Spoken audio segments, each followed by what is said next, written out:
പാതിവില തട്ടിപ്പിലെ മുഖ്യപ്രതി അനന്തകൃഷ്ണന്റെ സ്വത്തുക്കൾ കണ്ടുകെട്ടാൻ നീക്കം. അനന്തകൃഷ്ണനെതിരെ ക്രൈംബ്രാഞ്ച് ബഡ്സ് ആക്ട് ചുമത്തും. സ്വത്തുവകകൾ കണ്ടുകെട്ടാനുള്ള നടപടിയും സ്വീകരിക്കും. കണ്ടുകെട്ടുക 2 വർഷത്തിനിടെ സ്വന്തമാക്കിയ സ്വത്തുവകകൾ.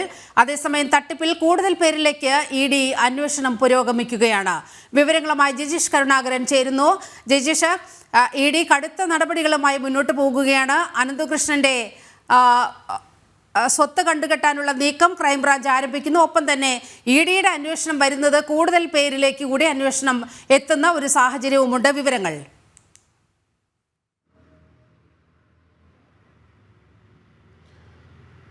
നീലിമ, പാതിവില തട്ടിപ്പ് കേസുമായി ബന്ധപ്പെട്ട് വിവിധ അന്വേഷണ ഏജൻസികളുടെ അന്വേഷണം ഊർജിതമാക്കുകയാണ്. ആ അന്വേഷണം ഊർജിതമാകുമ്പോൾ കൂടുതൽ ആളുകൾ പ്രതിപ്പട്ടികയിലേക്ക് എത്തുന്നു എന്ന് മാത്രമല്ല, ഇത്തരത്തിൽ സ്വന്തമാക്കിയിട്ടുള്ള സ്വത്തുവകകൾ തിരികെ പിടിക്കാനും കണ്ടുകെട്ടാനുമുള്ള ഒരു നടപടികളിലേക്ക് കൂടി അന്വേഷണ സംഘങ്ങൾ കടക്കുന്നു എന്നാണ് ഏറ്റവും പ്രത്യേകത. ബഡ്സ് നിയമം ചുമത്താനാണ് ക്രൈംബ്രാഞ്ച് മുന്നോട്ട് പോകുന്നത്. അത്തരമൊരു നിയമം ചുമത്തുന്നതോടുകൂടി തന്നെ അനന്തകൃഷ്ണന്റെ സ്വത്ത്, സ്ഥാവര ജംഗമ സ്വത്തുക്കൾ കഴിഞ്ഞ 2 വർഷത്തിലൂടെ സ്വന്തമാക്കിയ സ്വത്തുവകകൾ അത് കണ്ടെത്താനും പിടിച്ചെടുക്കാനും കഴിയും. അതുമായി ബന്ധപ്പെട്ട് കോടതിയിൽ റിപ്പോർട്ട് നൽകി ആ സ്വത്തുവകകൾ വിറ്റ് അതിൽ നിന്നുള്ള പണം ഉപയോഗിച്ച് ഈ സാമ്പത്തിക നഷ്ടമുണ്ടായിട്ടുള്ള, വഞ്ചിക്കപ്പെട്ടിട്ടുള്ള ആളുകൾക്ക് അത് വിതരണം ചെയ്യാൻ ഉൾപ്പെടെ കഴിയുകയും ചെയ്യും. ഇത്തരത്തിൽ നിയമവിരുദ്ധമായി പണമിടപാടുകൾ അല്ലെങ്കിൽ മണി ട്രാൻസാക്ഷൻ പരിപാടികൾ സംഘടിപ്പിക്കുന്ന അത്തരത്തിലുള്ള പദ്ധതികൾ ആവിഷ്കരിക്കുന്നതിനെതിരായിട്ടുള്ളതാണ് ബഡ്സ് നിയമം. നേരത്തെയും നിരവധി സാമ്പത്തിക തട്ടിപ്പുകളിൽ, ഒപ്പം തന്നെ നിക്ഷേപ തട്ടിപ്പുകളിലെല്ലാം തന്നെ ബഡ്സ് നിയമങ്ങൾ വിവിധ അന്വേഷണ ഏജൻസികൾ ചുമത്തിയിട്ടുണ്ട്. ഈ ഒരു നിയമം ചുമത്തപ്പെടുന്നതോടുകൂടി തന്നെ സ്വത്തുക്കൾ അതിവേഗം കണ്ടുകെട്ടുന്ന നടപടിയിലേക്ക് കടക്കാൻ കഴിയും. മാത്രമല്ല, കോടതിയിൽ അത് റിപ്പോർട്ട് നൽകിക്കൊണ്ട് അത്തരത്തിൽ പണം നഷ്ടപ്പെട്ട ആളുകൾക്ക് അത് തിരിച്ചു കിട്ടാനുള്ള ഒരു വഴി കൂടിയായി ആ നിയമം മാറുകയും ചെയ്യും. എന്നാൽ ക്രൈംബ്രാഞ്ച് ഇപ്പോൾ വ്യക്തമാക്കിയിരിക്കുന്നത് ഇടനില നിന്നിട്ടുള്ള രാഷ്ട്രീയ നേതാക്കൾക്കെതിരെ കേസ് ഉണ്ടാകില്ല എന്ന കാര്യമാണ്. മാത്രമല്ല, ഇതുമായി ബന്ധപ്പെട്ട് ഇടനില നിന്ന ചില സംഘടനകളുടെ ഭാരവാഹികൾക്കെതിരെയും കേസുകൾ ഉണ്ടാകില്ല.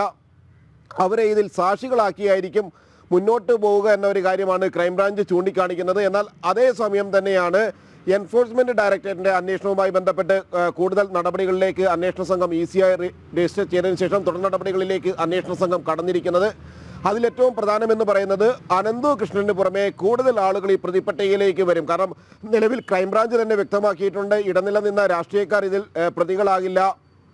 മാത്രമാകില്ല, ഈ സീഡ് സൊസൈറ്റികളുടെ ഭാരവാഹികളെ പ്രതിപ്പട്ടികയിൽ ചേർക്കില്ല. അവരെല്ലാവരും തന്നെ സാക്ഷികളുടെ പട്ടികയിൽ മാത്രമായിരിക്കും ഉണ്ടാവുക എന്ന കാര്യം ക്രൈംബ്രാഞ്ച് ചൂണ്ടിക്കാണിക്കുമ്പോൾ സ്വാഭാവികമായും ഇത്തരത്തിൽ അനന്തകൃഷ്ണനിൽ നിന്ന് പണം പറ്റിയ എല്ലാവരും തന്നെ എൻഫോഴ്സ്മെന്റ് ഡയറക്ടറേറ്റിന്റെ കേസിൽ പ്രതിപ്പട്ടികയിലേക്ക് എത്തും. അന്വേഷണ സംഘത്തെ EDയെ സംബന്ധിച്ചിടത്തോളം സാമ്പത്തിക തട്ടിപ്പിലൂടെ ഉണ്ടാക്കിയ പണമാണ്.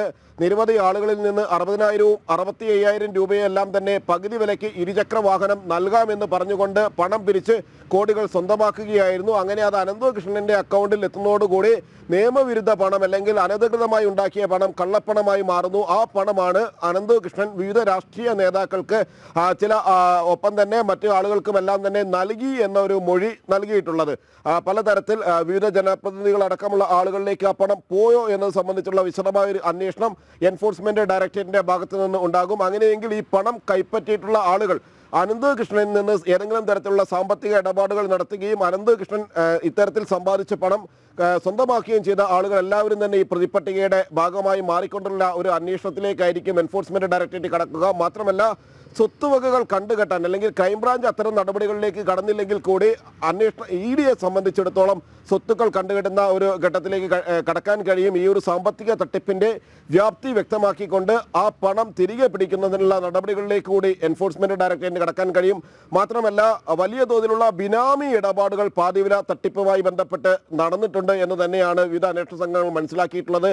ആ ബിനാമി ഇടപാടുകളിലൂടെ എവിടെയെല്ലാമാണ് സ്വത്തുവകകൾ സ്വന്തമാക്കിയിട്ടുള്ളത്, സ്വത്തുവകകൾ വാങ്ങിക്കൂട്ടിയിട്ടുള്ളത് എന്ന കാര്യം മനസ്സിലാക്കേണ്ടതുണ്ട്. നിലവിൽ ഇടുക്കി ജില്ലയിൽ അനന്തകൃഷ്ണൻ വാങ്ങിയിരിക്കുന്ന സ്വത്തുക്കളെ സംബന്ധിച്ചുള്ള വിവരങ്ങൾ മാത്രമാണ് പുറത്തു വന്നിട്ടുള്ളത്. ഭൂസ്വത്തുക്കൾ സംബന്ധിച്ചുള്ള വിവരങ്ങൾ മാത്രമാണ് പുറത്തു വന്നിട്ടുള്ളത്.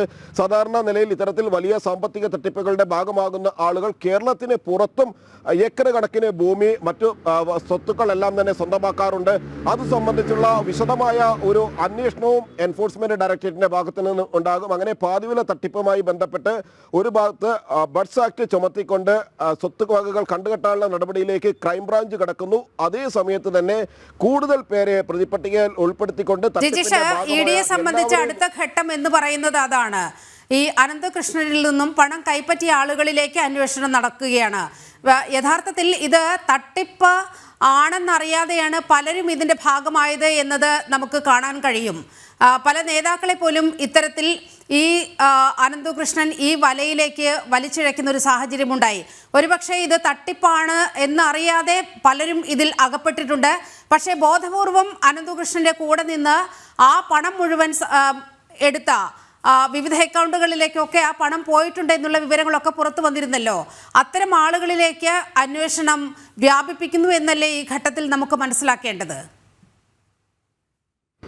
രണ്ട് തരത്തിലുള്ള ആളുകളാണ് അനന്തകൃഷ്ണന്റെ ഈ സാമ്പത്തിക തട്ടിപ്പിന്റെ ഭാഗമായിരിക്കുന്നത്. ഒന്ന്, അറിഞ്ഞുകൊണ്ട് ഈ സാമ്പത്തിക തട്ടിപ്പിൽ പങ്കാളികളായി അതിന്റെ സാമ്പത്തിക ലാഭം നേടാമെന്ന് കരുതിയ ആളുകൾ. മറ്റു ചില ആളുകൾ എന്ന് പറയുന്നത്, അതായത് ജനപ്രതിനിധികൾ ഉൾപ്പെടെയുള്ള ചില രാഷ്ട്രീയ നേതാക്കൾ അടക്കമുള്ള ആളുകൾ, അവരെ സംബന്ധിച്ചിടത്തോളം അത് ഈ പകുതി വിലയ്ക്ക് ഇരുചക്ര വാഹനങ്ങൾ വിതരണം ചെയ്യുക, അത് രാഷ്ട്രീയ ലക്ഷ്യങ്ങൾക്കും തങ്ങളുടെ നേട്ടങ്ങൾക്കുമായി ഉപയോഗപ്പെടുത്തുക, അല്ലെങ്കിൽ ജനപ്രതിനിധി എന്ന നിലയിൽ അത്തരം കാര്യങ്ങൾ ചെയ്യുന്നുണ്ട്, പകുതി വിലയ്ക്ക് വാഹനങ്ങൾ നൽകുന്നു എന്ന് പറയുമ്പോൾ സ്വാഭാവികമായും ജനപ്രീതി നേടിയ ഒരു പദ്ധതിയായി അത് മാറുമെന്ന് മനസ്സിലാക്കിക്കൊണ്ട് അനന്തകൃഷ്ണന്റെ ഭാഗമായി മാറി അല്ലെങ്കിൽ അനന്തകൃഷ്ണനുമായി സഹകരിച്ച ആളുകളുണ്ട്. ഈ രണ്ട് ആളുകളെയും വേർതിരിച്ച് തന്നെയുള്ള ഒരു അന്വേഷണത്തിലേക്ക് തന്നെയാണ് അന്വേഷണ സംഘങ്ങൾ കടക്കുക. കാരണം ഒന്ന്, തട്ടിപ്പിന്റെ ഭാഗമാകണമെന്ന് അറിഞ്ഞുകൊണ്ട് തന്നെ സാമ്പത്തിക തട്ടിപ്പിന്റെ ഭാഗമായ ആളുകളുണ്ട്. പല ആളുകൾക്കും, അതായത് ഈ NGOകളുടെ കോൺഫെഡറേഷന്റെ പ്രധാനപ്പെട്ട ഭാരവാഹിത്വങ്ങൾ വഹിച്ച ആളുകളിൽ ചിലർക്കടക്കം അനന്തകൃഷ്ണന്റെ സാമ്പത്തിക തട്ടിപ്പുകൾ നേരത്തെ തന്നെ വ്യക്തമായിരുന്നു. ഈ അനന്തകൃഷ്ണനുമായി ബന്ധപ്പെട്ട സ്വത്തുവകകൾ കണ്ടുകെട്ടാനുള്ള ഒരു നീക്കം ആരംഭിച്ചപ്പോൾ അക്കൗണ്ടുകൾ മരവിപ്പിച്ച ഘട്ടത്തിൽ തന്നെ ഇവരിൽ പലരും മനസ്സിലാക്കിയിരുന്നു അനന്തകൃഷ്ണൻ ഈ സാമ്പത്തിക തട്ടിപ്പാണ് അനന്തകൃഷ്ണൻ ഉദ്ദേശിക്കുന്നത്, അല്ലെങ്കിൽ ഇത്തരത്തിൽ പകുതി വിലയ്ക്ക് എന്ന് പറഞ്ഞുകൊണ്ട് കോടികൾ സമ്പാദിച്ച ശേഷം അവർക്ക് എല്ലാവർക്കും വാഹനങ്ങളോ അല്ലെങ്കിൽ ലാപ്ടോപ്പുകളോ ഒരു സംവിധാനമല്ല അനന്തകൃഷ്ണൻ. മുഖ്യപ്രതി അനന്തകൃഷ്ണന്റെ സ്വത്തുക്കൾ കണ്ടുകെട്ടാൻ നീക്കം നടക്കുകയാണ്. ഒപ്പം തന്നെ ഈ തട്ടിപ്പിൽ കൂടുതൽ പേരിലേക്ക് അന്വേഷണം വ്യാപിക്കുന്നു എന്നുള്ള വിവരവും ജിജീഷ് കൊച്ചിയിൽ നിന്നും പങ്കുവയ്ക്കുന്നു.